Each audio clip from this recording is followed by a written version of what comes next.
So here's what it looks like when we get things turned around the wrong way. You know, right now, we're living in a culture that now for 47 years, we've let the Supreme Court of the United States tell us that it's okay to kill babies.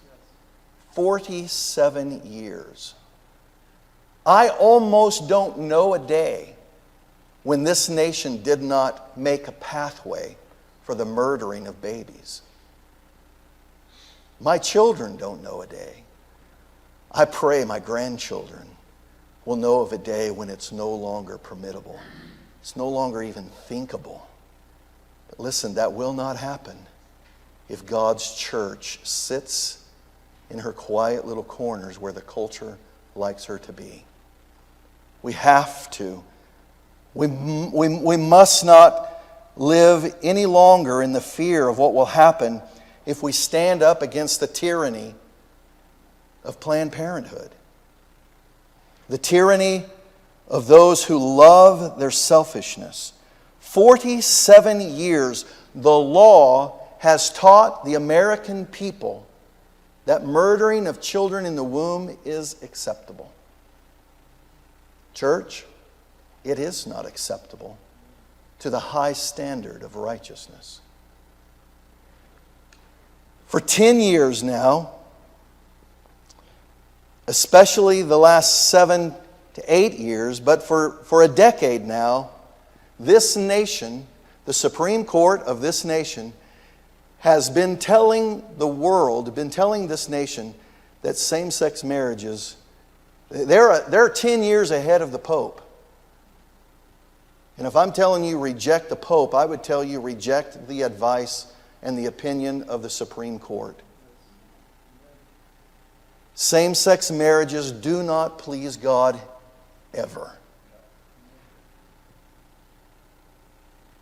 And right now we're on the fast track.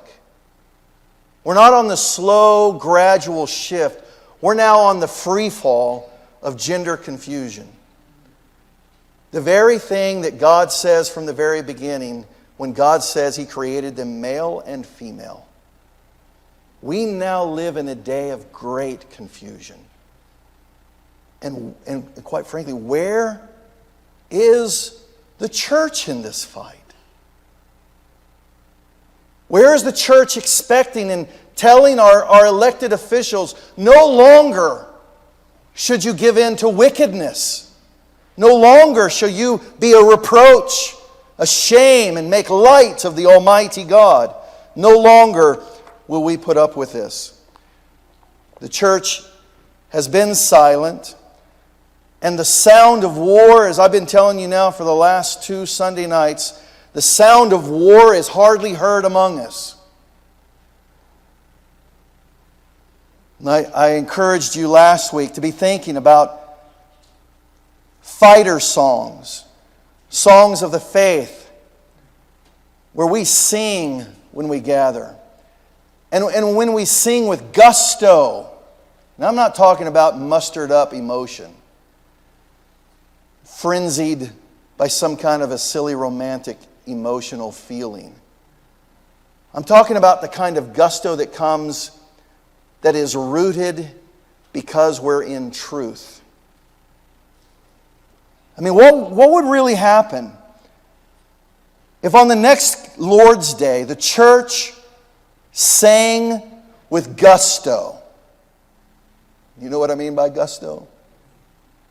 I mean even this, even though I may offend every woman in the room.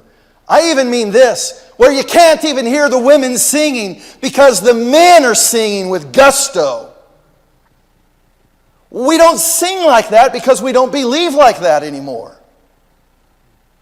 And so how can we even expect that the state would be even interested in what we hear, what we have to say, and what we're speaking about righteousness of God, when the church doesn't even sing with meaning behind what she says she believes?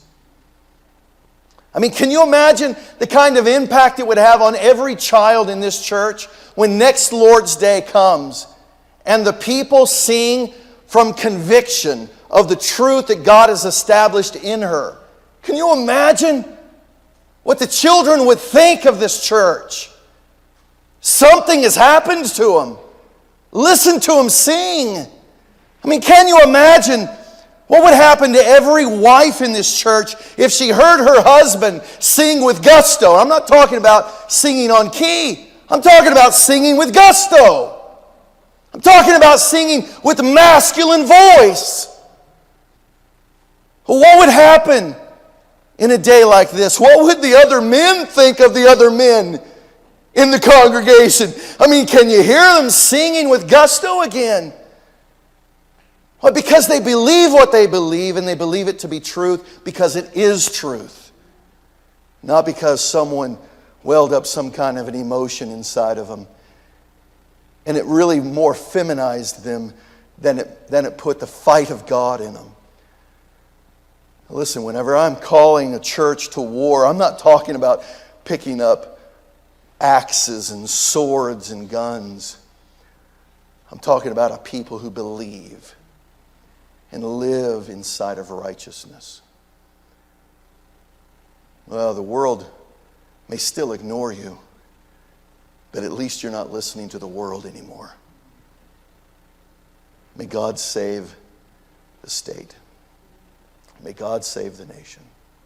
And may He do that with the two institutions that He expects to influence what everyone seems to think is the most important institution, when in all reality it is the least significant institution of them all.